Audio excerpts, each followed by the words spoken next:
नमस्कार, मैं प्रोफेसर अमिताभ बनर्जी। आज हम क्रिटिकल थिंकिंग कह ले या एथिक्स कह ले या नैतिकता कह ले, इस पे हम बात करेंगे। हम एक लेख लिखे हैं। हम जिस कॉलेज में, मेडिकल कॉलेज में हम प्रोफेसर है, आजकल हम विजिटिंग प्रोफेसर है एमेरिटस।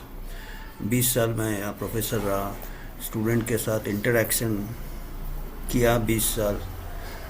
प्राइवेट मेडिकल कॉलेज है। लोगों का गलत थोड़ा बहुत ये रहता है कि स्टूडेंट्स में कुछ कमी रहती है, चाहे प्राइवेट हो चाहे गवर्नमेंट हो। मेरा तजुर्बा दोनों में है, बराबर ही रहते हैं। बेचारे बच्चे बहुत इनोसेंट रहते हैं, पर वो आजकल जो वातावरण चारों तरफ, शायद पहले भी होगा पर आजकल ज़्यादा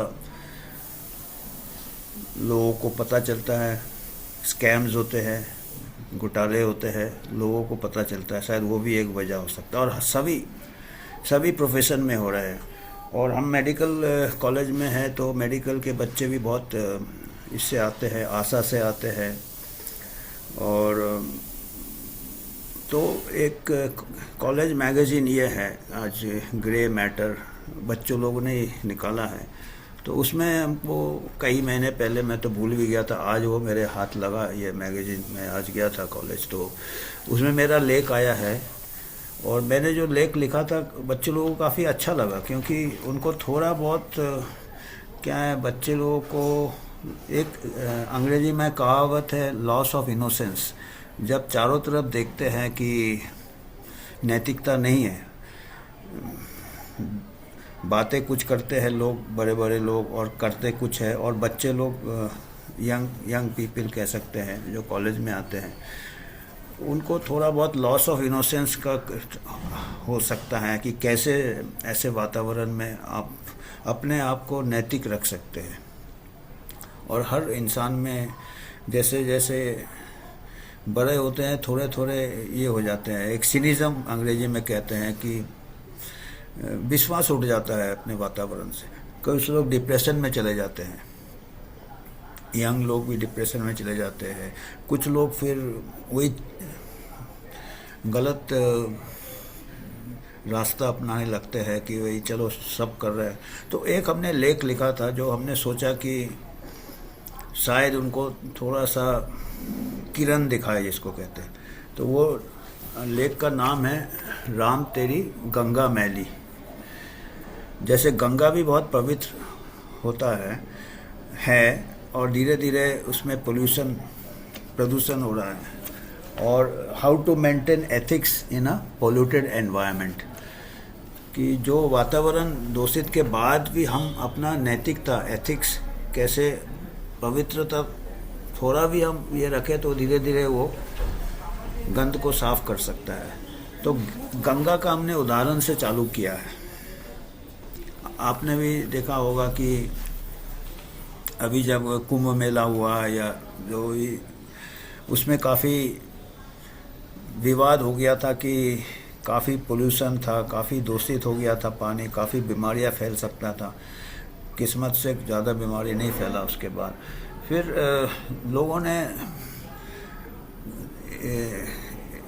गंगा एक नदी है, ऐसे और भी नदियां हैं, उसमें जब शोध किया तब पता चला कि एक प्रकार का छोटे कीटाणु होते हैं, जिसको फाज कहते हैं, बैक्टीरिया फाजेस, जो कि ये जो कीटाणु, जो बीमारी करने वाले कीटाणु है या जो दूषित करते हैं, वो धीरे धीरे वो फाज से क्लियर हो जाते हैं, बैक्टीरिया फाज।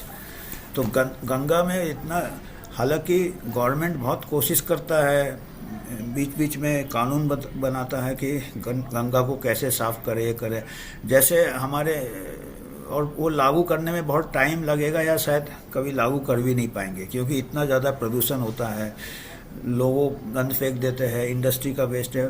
पर वो गंगा अपने आप में एक पोर्शन रहता है, थोड़ा सा धीरे धीरे उससे अपने आप को साफ कर लेता है।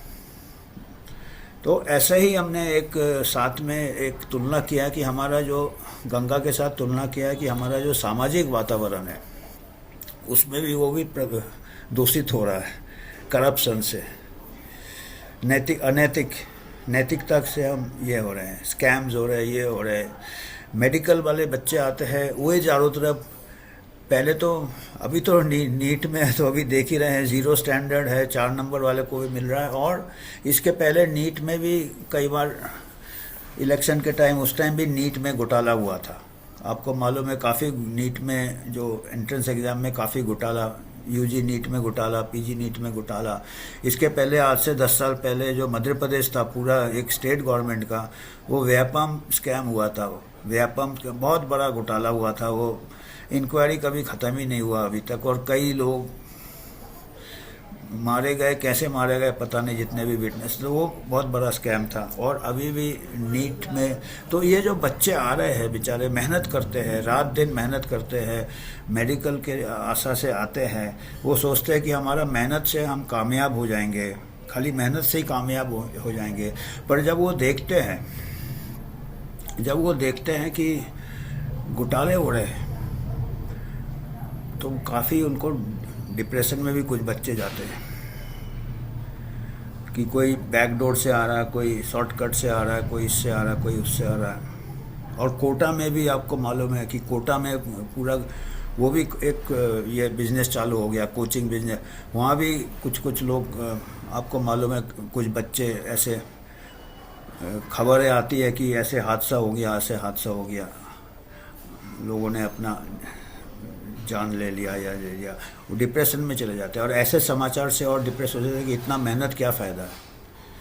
तो इसमें फिर उसके बाद आजकल के इसमें सभी जगह में करप्शन है। जर्नलिज्म में करप्शन है, मेडिकल प्रोफेशन में करप्शन है, राजनीति में तो मालूम ही है। और अभी ग्लोबल करप्शन आ रहे हैं सामने, देखिए एप्स्टीन फाइल आ रहे हैं, कोई सभी हम में सब नंगे नज़र आ रहे हैं। बड़े बड़े लोग जिनको कि लोग गुरु मानते थे, उनका भी नाम आ रहा है ऐसे कुकर्म में, एप्स्टीन फाइल में आ रहा है। फिर बड़े बड़े बाबा जी लोग का भी नाम आ जाता है हमारे नेशनल लेवल में भी, जो कि एक तरफ बाबा जी है और ऊपर से जब निकलता है स्कैम, और उधर भी हो रहा है, अभी तो ग्लोबल हो रहा है। तो ये यंग जनरेशन के साथ मैं 20 साल से कांटेक्ट हूँ, इनसे हमको इनके मानसिक इसके ऊपर कई लोग का ये होता है कि कैसे हम नैतिक रहे। और हर इंसान में, जैसे गंगा में एक कोना रहता है जिसमें बैक्टीरियोफाज रहता है, हर इंसान में एक थोड़ा सा पोर्शन रहता है जो अपने को नैतिकता बनाने के चाहता है। तो वो हमने उसी के ऊपर लेख लिखा था। हम बाद में थोड़े जो लिखे हैं, हमने कोशिश किया है थोड़े हम स्लाइड में दिखाए, पता नहीं हम ठीक से दिखा पाएंगे कि नहीं, क्योंकि हमने ऐसे ही मोबाइल से लिए हैं कुछ पैराग्राफ्स। तो इसके बाद हमने ये किया कि कैसे नैतिक रहे ऐसे वातावरण में, गंगा जैसे रहे हम। राम तेरी गंगा मैली है, पर गंगा अपने आप को पवित्र कर सकती है। तो इंसान कैसे अपने आप को पवित्र रख सकता है, एक कोना यार बाद में कर सकता है अपने को, क्योंकि मेडिकल प्रोफेशन में आजकल काफ़ी प्रॉब्लम्स है, सबको मालूम है। क्योंकि मजबूरी बन जाता है डॉक्टर को लेके प्राइवेट कॉर्पोरेट अस्पताल में नौकरी करना पड़ता है, वहाँ पे कई चीज़ें ना चाहते हुए भी करना पड़ता है। तो इसमें इट कैन बी मानसिक ये स्ट्रेस हो सकता है, डिप्रेशन हो सकता है, पर्टिकुलरली जो लोग अपना नैतिकता बनाए रखना चाहते हैं। तो इसमें हमने दिया है कि कैसे ऐसे, अगर आपको नैतिक रखना है, आप ईमानदार रहना चाहते हो, या अपना ईमानदारी किसी बाद में कभी, तो और ये ऐसे जैसे अभी बड़े बड़े लोगों के नाम आ रहे हैं, एप्स्टीन फाइल, और कई बीच में कई स्कैंडल वैंडल होते रहते हैं। तो हमको यार कैसे ऐसे एक गुरशरण दास ने लिखा है। गुरशरण दास एक बहुत बड़े राइटर है, कॉलमिस्ट है, एक ये है इंडस्ट्रियलिस्ट है, काम किया है इंडस्ट्री में, है ना, इंडस्ट्री में काम किया है। फिर वो स्कॉलर बन गए, फिलोसोफर टाइप राइटिंग लिखते हैं। गुरचरण दास, उन्होंने एक किताब लिखा डिफ़िकल्टी ऑफ बीइंग गुड, उसमें से भी हमने कुछ सेशन किए हैं क्रिटिकल थिंकिंग में। तो उन्होंने उसका हमने इसमें थोड़ा सा एग्जाम्पल दिया है कि ऐसा ही समस्या, गुरचरण दास काफ़ी उम्र हो गया था उनका, माने वो बच्चे नहीं थे, उनको लगा कि दुनिया में ऐसा स्कैम क्यों होते हैं, लोग नैतिकता से गिर क्यों जाते हैं। तो गुरशरण दास का बहुत बड़ा झटका लगा था जबकि एक कुछ साल पहले हमारे देश में एक बहुत बड़ा स्कैम हुआ था, सत्यम। आप लोग गूगल सर्च करेंगे, यंगर जनरेशन को शायद मालूम नहीं होगा। हम यंगर जनरेशन के लिए ये लेख भी लिखा था, उम्मीद करते कुछ लोग को थोड़ा इससे दिशा मिलेगा। एक रामालिंगा राजू थे, बहुत बड़ा कंपनी बना लिया था अपने हार्ड वर्क से, सत्यम। जैसे इन्फोसिस है, टीसीएस है, ऐसे सत्यम आईटी कंपनी था। बहुत 2009 में वो बहुत बड़ा स्कैम हुआ और बहुत सक्सेसफुल कंपनी था और बहुत हार्ड वर्किंग थे, बहुत इंटेलिजेंट थे, रामालिंगा राजू। और ये गुरशरण दास उनको 10 साल से जानते थे, इसीलिए उनको लगा थी ऐसा व्यक्ति जिसके पास सब कुछ था, वो उसके ये सब नैतिकता से गिरने की क्या जरूरत थी। 2009 को क्या रामालिंगा राजू ने बहुत मेहनत से कंपनी बनाया था, उसमें उन्होंने हेराफेरी किया और अपने ही कंपनी से 7,000 के ऊपर 7,000 करोड़ रुपए का घोटाला किया। 23,000 करोड़ शेयर होल्डर्स के चले गए और 50,000 एम्प्लॉयज़ के, सत्यम के नौकरी चले गए। बहुत बड़ा स्कैम हुआ, फिर उनको अरेस्ट किया, ये किया वो। तो ये गुरशरण दास ने लिखा है कि वो 10 साल से जानते थे और वो हार्डवर्किंग थे, रामालिंगम राजू। और वो गुरशरण दास को समझ नहीं पाए कि ऐसा व्यक्ति कैसे नैतिकता से नीचे गिर सकता है। तो उन्होंने क्या किया, गुरशरण दास ने अपने मन की शांति की है। देखिए, पकड़े गए रामालिंगम राजू, हो गया, उनको भी काफ़ी परेशानी तो हुई है, पर गुरशरण दास भी अब इसमें चले गए, अपने मन की चिंता करने लगे, एक प्रकार से डिप्रेशन में चले गए। और महाभारत को उन्होंने अध्ययन किया, क्योंकि महाभारत हमारा बहुत बड़ा क्लासिक है, एक एपिक है। वो अमेरिका गए, वहाँ स्कॉलर्स के साथ महाभारत को फिर अध्ययन किया जवाब ढूंढने के लिए, क्योंकि ये जो चल रहा है ये कई सालों से चल रहा है। हमेशा जब से इंसान है तब से गुड एंड इविल तो चलता ही है। तो वो महाभारत में अध्ययन किया और उसके ऊपर उन्होंने किताब भी लिखा था, डिफ़िकल्टी ऑफ बीइंग गुड, मतलब गुड रहना कितना मुश्किल है आजकल के ज़माने में, आजकल के वातावरण में। तो उन्होंने महाभारत में कई जवाब उनको मिला कई चीज़ों का, कि according to Indian epic Mahabharata, harmony and happiness comes to a society only through behaviour based on धर्मा।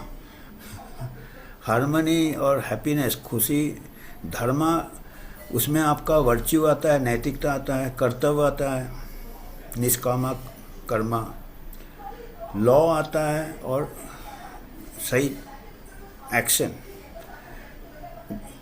तो गुरशरण दास ने जो मीनिंग निकाला है महाभारत से, आज के ज़माने में देख रहे हैं कि ये वजह है कि लोग इससे नीचे गिर जाते हैं।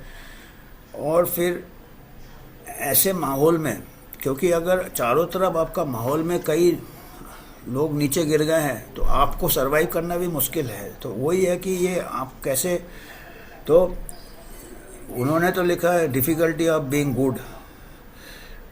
ही concludes Mahabharata is about our incomplete lives.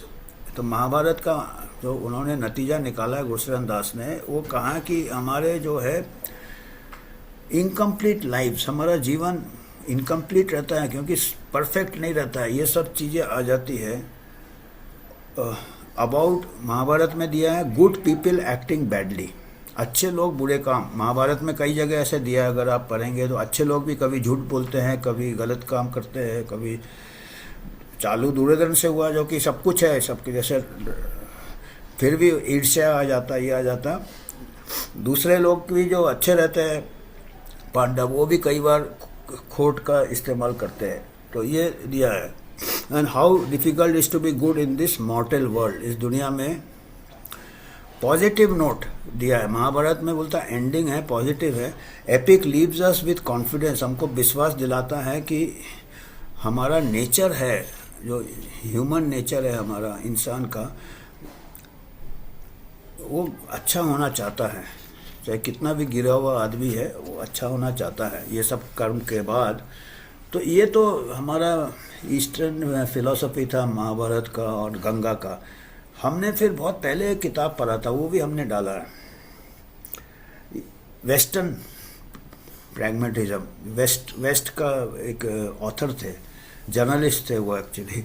हम कह रहे हैं ना, मेडिकल प्रोफेशन जितना गिरा हुआ है, जर्नलिज्म भी उतना गिरा हुआ है, और कई सालों से गिरा हुआ है। ये बहुत साल पहले का वो ऑथर थे। वो एक इरविंग वैलेस बोल के एक ऑथर थे, वो करीब अर्ली 20th सेंचुरी के ऑथर थे, 1930, 40, 50 में लिखते होंगे वो। और वो उस टाइम जर्नलिस्ट थे, वो अपना स्ट्रगल कर रहे थे। और उनको वो क्या है, 20 साल तक वो स्ट्रगल किया, मैगज़ीन के लिए लिखते थे, फ्रीलांस जर्नलिस्ट थे, मैगज़ीन के लिए 20 साल तक वो लिखते थे। और वो उनको वही लिखना पड़ता था जो जर्नल का, वो मैगज़ीन का या न्यूज़पेपर का एडिटर चाहता था। आपको अभी भी कई, मैं जर्नलिस्ट के साथ मेरा कई बार बातचीत हुआ है, महामारी के टाइम पे हो, तो कई जर्नलिस्ट ने नौकरी छोड़ दिया, अपना प्राइवेट चैनल चालू कर दिया जाए, क्योंकि काफ़ी डिस्टॉर्शन होता है न्यूज़ का, इसका कई इन्फ्लुएंस होते हैं जर्नलिज्म में। जैसे मेडिकल प्रोफेशन में कई इन्फ्लुएंस होते हैं, डॉक्टर को गलत काम करना पड़ता है अपना सर्वाइवल के लिए, गलत क्या मैंने प्रॉफिट करना पड़ता है। तो ऐसे जर्नलिज्म भी ऐसा है। मैं बोला सभी प्रोफेशन में आजकल बुरा हाल है। तो वो 20 साल उन्होंने कहा कि हम अपना, एक संडे जेंटलमैन उन्होंने किताब निकाला था, वो बेस्ट सेलर हो गया था। तो वो संडे जेंटलमैन क्या था, वो हफ्ते में 6 दिन लिखते थे जो एडिटर चाहता है उनके मैगज़ीन, और संडे को अपना मर्जी से लिखते थे, अपना अलग से किताब डायरी बनाया था, उसमें अपना जो भी ऐसे लिखना था लेख लिखते थे। और 20 साल तक ये कलेक्ट हो गया। संडे में वो फ्री होते थे, वो अपने मर्जी से, और उसका कलेक्शन करके उन्होंने जब पब्लिश किया जो खुद चाहते थे लिखना, और वो बेस्ट सेलर हुआ। धीरे धीरे बेस्ट सेलर बन गए वो, फिर धीरे धीरे नौकरी छोड़ दिया, तो वो टोटली फ्री हो गए। तो उस किताब का नाम उन्होंने संडे जेंटलमैन दिया था। और उस किताब ने के स्टार्टिंग में दिया भी है कि संडे जेंटलमैन क्यों नाम दिया था। उसमें उन्होंने लिखा है कि ये जो एंसेंट इंग्लैंड था, वहाँ पे 17th सेंचुरी इंग्लैंड, बहुत पहले का वो बता रहे हैं, एक प्रथा था 17th सेंचुरी इंग्लैंड में। जो लोग उधारी लेते थे, जो कर्जदार होते थे, वो बहुत उनके मुश्किल होता था, क्योंकि जो लोग ने उधार दिया था उन लोग उसको पकड़ के जेल में डाल देते थे कि अगर पैसे नहीं लौटाए। पर संडे का एक दिन था जहाँ पे due to religious reason, church लोग बोलते हैं ना, सब्बात है क्रिश्चियनिटी में, संडे को कोई बिजनेस नहीं होता है। तो वहाँ पे 17th सेंचुरी इंग्लैंड में था कि संडे को आप किसी कर्जदार को पकड़ नहीं सकते हो, वो फ्री घूम सकता है। तो क्या था, 17th सेंचुरी इंग्लैंड में क्या होता था कि जितने लोग कर्जा होता था जिनके सिर के ऊपर, लौटा नहीं पाते थे, वो अंडरग्राउंड चले जाते थे। 6 दिन हफ्ते में फ्री नहीं रहते थे वो, और संडे को वो टाई वाई पहन के घूमते थे, आज़ाद रहते थे, संडे जेंटलमैन। और फिर 6 दिन चुप जाते थे।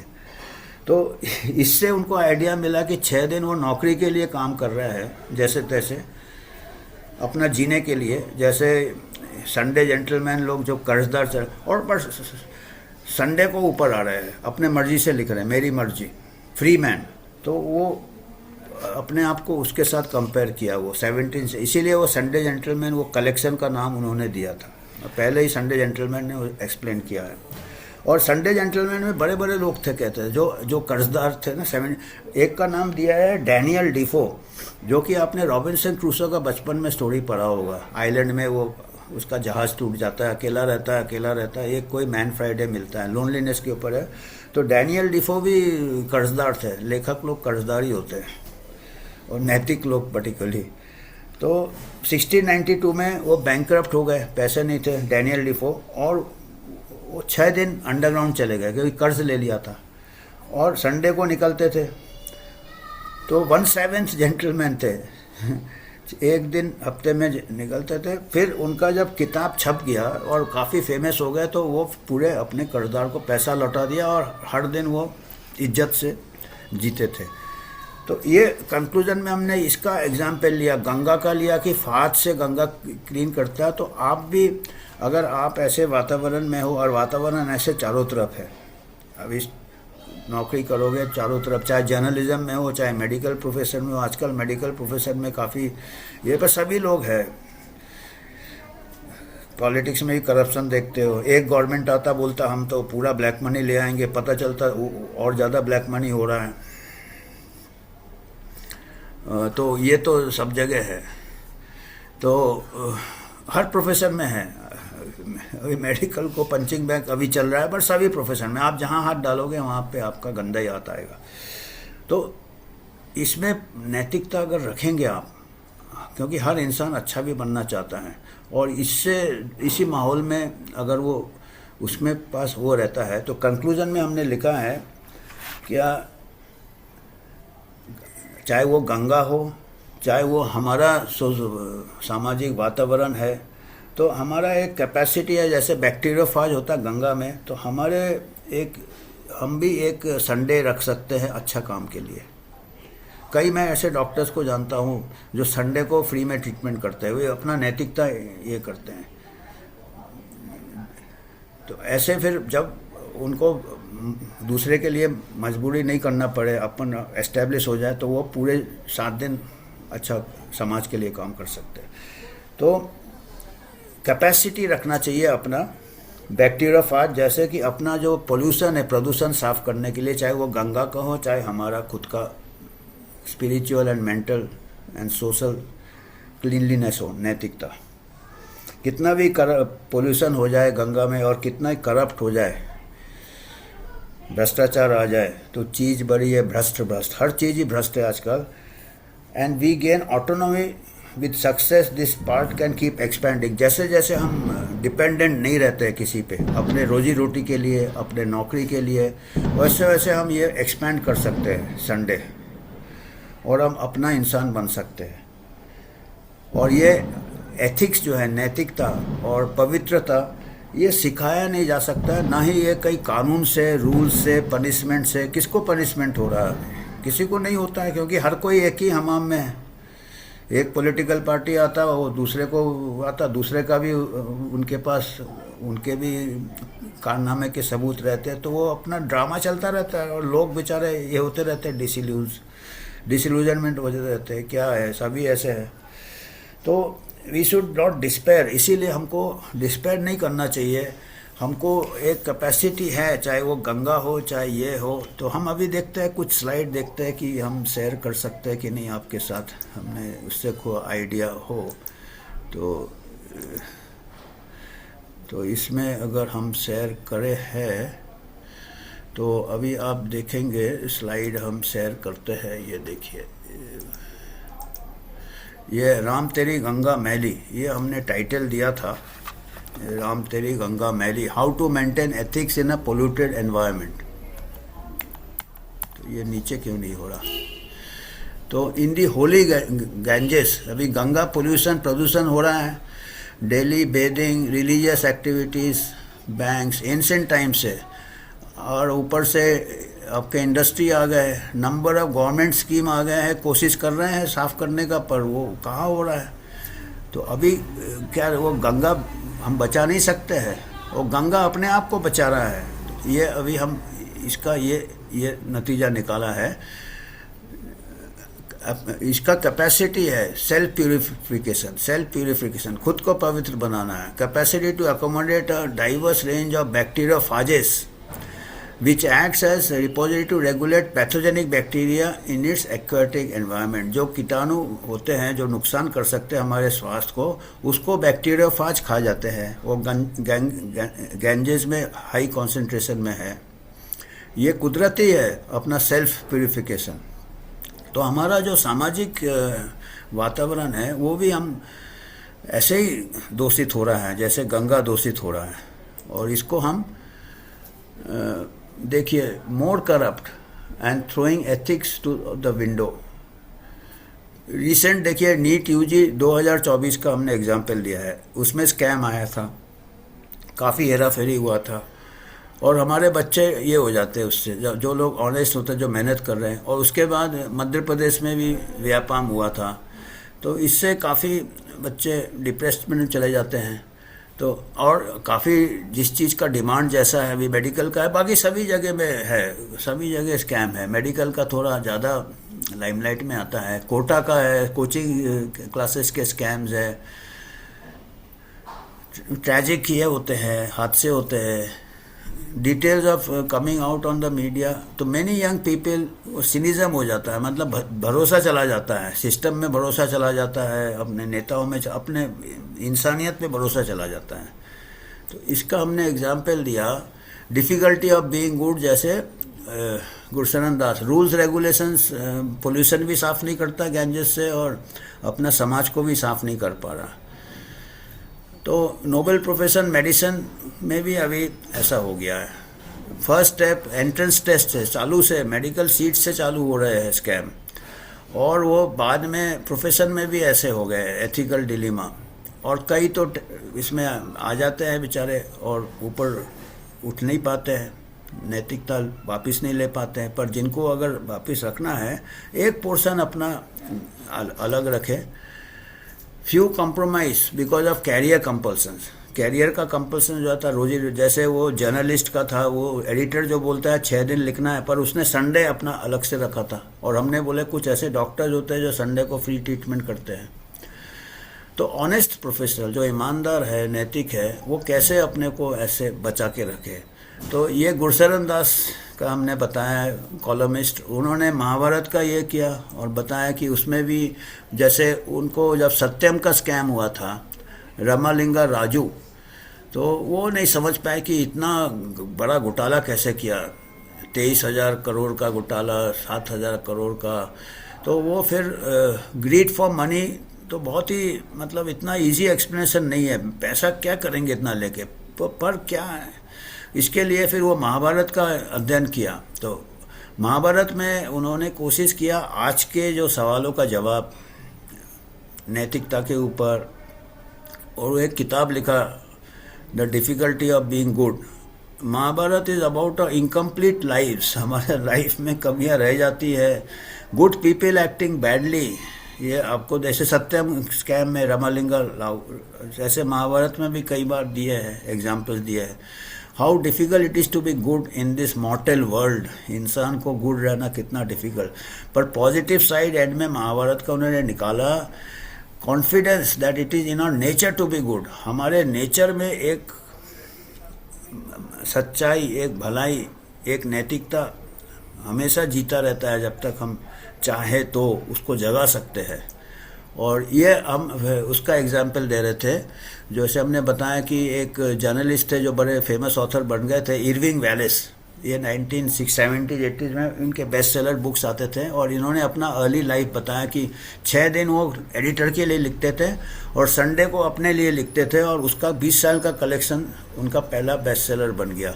और जैसे जैसे उनको पैसे आने लगा, वो अपना नौकरी त्याग देके डेली वो फ्री हो गए अपने आप जब तक किसी की नौकरी कर रहे हैं, किसी के मजबूरी में हो, आपका नैतिकता में थोड़ा थोड़ा कॉम्प्रोमाइज़ होता रहता है। जब आप इंडिपेंडेंट हो जाओगे अपना, तो वो आपको डेवलप करना अपना कॉम्पिटेंस, जिसमें कि आप इंडिपेंडेंट हो जाओ। तो 20 साल का राइटिंग से वो संडे जेंटलमैन उन्होंने लिखा, और फिर वो ये वजह, संडे जेंटलमैन टाइटल इसका भी वजह दिया, 17वीं सेंचुरी, वो जो कर्जदार होते थे मनी लेंडर से छुपने के लिए अंडरग्राउंड चले जाते थे। संडे को सबात होता था, लॉर्ड्स डे, कोई उनको पकड़ नहीं सकता था संडे को, और फिर मंडे से फिर अंडरग्राउंड चले जाते थे। तो वो कहते हैं कि जैसे वातावरण ऐसा दूषित हो, तो आप 6 दिन आप करो जो करना है, पर एक दिन अपना संडे जेंटलमैन रखो, मेंटल फ्रीडम। तो वो एक एग्जाम्पल उन्होंने, एक उदाहरण दिया। और एक इनके जो थे रॉबिन्सन क्रूसो के ऑथर थे, वो भी संडे जेंटलमैन होते थे। तो बाद में 17 जेंटलमैन से जब वो रॉबिन्सन क्रूसो उनका बेस्ट सेलर हो गया, तब वो ऊपर आए जब अपने कर्जदार को पैसे लौटा दिए। तो कंक्लूजन में यह है कि या गंगा हो या सोशल एलिमेंट हो, they were never free of polluting influences, but like the Ganges retained its capacity to nurture the bacteriophages, पवित्रता साफ कर लेता है पोल्यूशन से। ऐसे हमको भी एक छोटा सा पोर्शन रखना चाहिए जो कि प्योर हो, एथिकल हो। However polluted and corrupt is the social, सामाजिक वातावरण कितना भी है, एक दिन अपना अच्छा काम करो और धीरे धीरे एक दिन से फिर 2 दिन, 2 दिन से 3 दिन, जैसे जैसे आपका इंडिपेंडेंस होगा, किसी के ऊपर आप डिपेंडेंट नहीं हो अपने रोजी रोटी के लिए। This part can keep expanding, we are free and ethical all 7 days a week। तो एथिक्स और purity cannot be rules regulation से नहीं। और आजकल क्लासेज होते हैं एथिक्स के, बायो एथिक्स के, मेडिकल में भी चालू कर दिया। जब जहाँ पे जितना कुकर्म होता है वहाँ उतने ज़्यादा बातचीत होता है एथिक्स का। तो अंदर से आना चाहिए, इनर कोर। गंगा हो चाहे इंसान हो, गंगा के अंदर से आ रहा है बैक्टीरियोफाज, बाहर से रूल्स रेगुलेशन से नहीं हो रहा है। तो ऐसे ह्यूमन से भी जब तक अंदर से नैतिकता नहीं आएगा कोई भी, वी शुड नॉट डिस्पेयर, पर हमको हताश नहीं होना चाहिए। थोड़ा भी हम में अच्छाई अंदर अनकंटेमिनेटेड रखे एक कोना, तो उसमें एक पोटेंशियल रहता है कि full glory in due course of time. तो ये इसलिए हताश नहीं होना चाहिए। तो हम सोचते हैं कि पता नहीं कितना मैं कन्वे कर पाया, क्योंकि ये एक लेख है, एक लेख का एक अलग ही होता है और बोलने से पता नहीं कितना इसका इफेक्ट होता है। जो भी है हमने ट्राई किया है, देखते हैं कैसा लोगों को लगता है। धन्यवाद।